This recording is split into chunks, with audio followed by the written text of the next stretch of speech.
سورۃ الغاشیہ، بسم اللہ الرحمن الرحیم، هل اتاک حدیث الغاشیہ، کیا پہنچ چکی ہے تمہارے پاس اس ڈھانپ لینے والے کی خبر؟ وہ جب آئے گی قیامت ڈھانپ لے گی. وجوہ یومئذ خاشعہ، یہ مضمون دیکھیے سورہ قیامت میں بھی آیا تھا.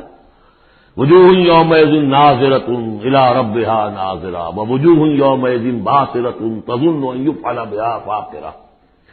پھر سورہ عبس میں آ چکا ہے وجوہ یومئذ مسفرۃ ضاحکۃ مستبشرہ ووجوہ یومئذ علیہا غبرۃ ترہقها قطرہ. یہاں دیکھیے وجوہ یومئذ خاشعہ، بہت سے چہرے اس دن ہوں گے ذلیل ہوئے ہوئے، دبے ہوئے، جھکے ہوئے. عاملۃ ناصبہ، ایسے کہ جیسے بڑی کوئی مشقت جھیلی ہے، اس کا تکان کے اثرات ہے، ایگزاسٹڈ ہے.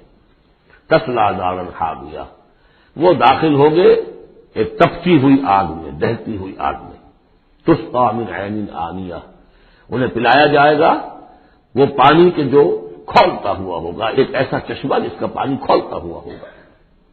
لیس لہم طعام الا من ضریع، نہیں ہوگا ان کے لیے کھانے کے لیے غذا مگر جھاڑ کانٹوں والا، کانٹوں والی جھاڑیاں، یا وہ زقوم جس کا ذکر پہلے ہو چکا ہے.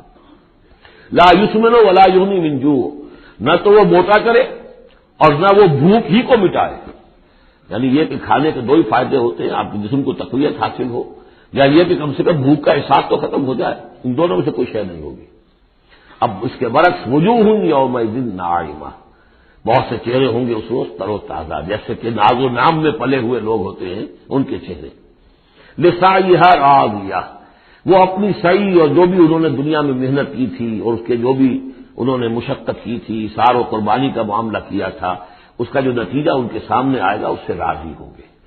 لسعیھا، یہ انہیں کی کوشش تھی، محنت تھی، لیکن آج اللہ نے قبول فرما دی. اولئک کان سعیھم مشکورا، وہ لوگ ہوں گے کہ جن کی سعی جو ہے اللہ تعالیٰ کے یہاں مقبول ہو جائے گی تو وہ راضی ہوں گے. فی جنت عالیہ، ایک باغ میں جو بہت بلند ہوگا، اونچا. لا تسمع فیہا لاغیہ، اس میں وہ کوئی لغو بات بھی نہیں سنیں گے. کوئی لغو بات سننے سے بھی انسان کو کوفت ہوتی ہے، تو اور کو کوئی بات کیا جھوٹ سننا یا کوئی الزام، یہ تو اس کا سوال نہیں. لغو بات بھی نہیں سنیں گے. فیہا عین جاریہ، اس میں ایک چشمہ ہے جاری، چلتا ہوا، بہتا ہوا. فیہا سرر مرفوعہ، اس میں اونچے تخت ہیں رفیع. وہ اکواب موضوعہ، اور آپ خورے ہیں، کپس ہیں، جام ہیں کہ جو رکھے ہوئے بڑے حساب سے، بڑی عمدگی سے چنے ہوئے. وہ نمارے کو مصفوفہ، قالین ہیں جو صف کے اندر بچھائے ہوئے ساتھ کے ساتھ لگا کر.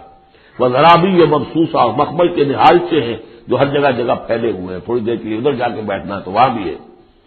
افلا ينظرون الى الابل كيف خلقت، یہ وہ آیات ہے قرآن کی کہ جس میں جو علامہ اقبال نے کہا ہے کہ آبزرویشن، دیکھو اور پھر نتیجے نکالو.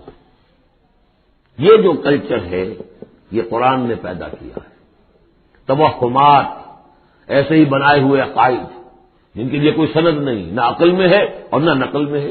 یا تو وہی ہے، ریویلڈ نالج ہے جو اس میں ہے، عقل میں آئے یا نہ آئے وہ اللہ کی بات ہے، وہ ماننی ہے. لیکن اس کے بعد اس سے ماورا کوئی بات جو خلاف عقل ہے وہ نہیں مانیں گے. وہ پھر ہونی چاہیے ان السمع والبصر والفؤاد کل اولئک کان عنہ مسئولا.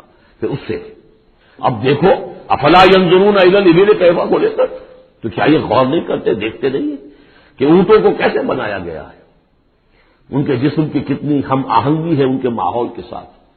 پورے پورے ہفتے انہیں پانی نہ ملے لیکن وہ چلتے رہیں گے، کھانے کو نہ ملے چلتے رہیں گے. ان کے پاؤں ایسے بنائے تو ڈرتے نہیں ہیں ریت کے اندر. کیف خلقت وإلى السماء کیف رفعت، اور آسمان کیسے اس کو بلند کیا گیا ہے. یہ اسٹرانومی والوں کا فیلڈ ہے، وہ سمجھے کیسے ہے یہ. وإلى الجبال کیف نصبت، اور یہ جو پہاڑ ہے یہ کیسے گاڑ دیے گئے، یہ جیولوجی والوں کا فیلڈ ہے، وہ اس پر تحقیق کریں. وإلى الأرض كيف سطحت، اور زمین کو نہیں دیکھتے کیسی بچھا دی گئی ہے. ویسے اس کا ایک خاص وہ سمجھ لیجیے پس منظر بھی ہے کہ کن چیزوں کی طرف تو ہر کائنات کی ہر سے اللہ کی نشانی ہے. ان فی خلق السماوات والارض واختلاف الليل والنهار والفلك التي تجري في البحر بما ينفع الناس وما انزل الله من السماء من ماء فاحيا به الارض بعد موتها وبث فيها من كل دابة وتصريف الرياح والسحاب المسخر بين السماء لآيات لقوم يعقلون. ہر شے آیت ہے. شیخ سعدی کہتے ہیں برگ درختان سبز در نظر ہوشیار ہر ورق دفترست از معرفت کردگار.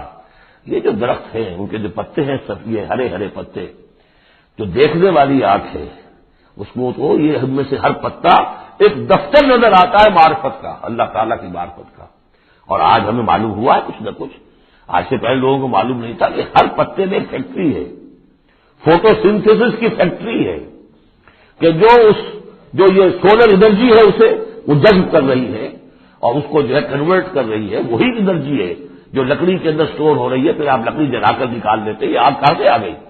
وہی سولر انرجی، اس کی سورس وہی ہے.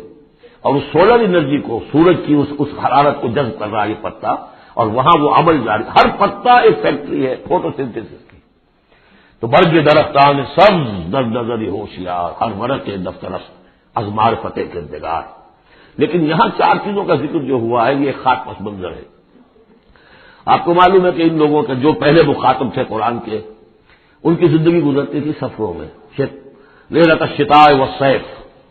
اور سارا یہ حجاز کا علاقہ تھا جب یہ چلتے تھے تو چلتے ہوئے کیا چیز ہے؟ اونٹ پر تو سوار ہے، اوپر آسمان ہے، دانے بائیں پہاڑ ہے، نیچے زمین ہے.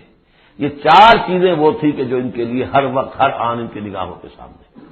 دیکھتے تو تم ہو، لیکن یہ حیوانوں کا سا دیکھنا دیکھ رہے ہو تم. یہ تو اونٹ نے بھی دیکھ لیا کہ اوپر آسمان ہے نیچے زمین ہے اور ادھر پہاڑ ہے ادھر پہاڑ ہے، یہ تم اس نے بھی دیکھ لیا. تم نے کیا دیکھا؟ دم چیز پیا میں شنیدی نہ شنیدی درخواست تو یک جلوہ آمیخ نہ دیدی. یہ سانس جو آ رہا ہے یہ پیام ہے، کوئی پیغام ہے اللہ کا. کبھی سنا ہے کہ نہیں سنا؟ اور تمہاری خاک کے اندر ایک جلوہ بھی ہے، جلوہ ربانی، روح ملکوتی بھی ہے. کبھی دیکھا ہے اس کو؟ دیدن دیگر آموز شنیدن دیگر آموز. یہ صرف حیوانوں کا سا دیکھنا اور حیوانوں کا سا سننا. اس سے ذرا آگے بڑھو، انسانوں کا سا دیکھنا، انسانوں کا سا سننا سیکھو.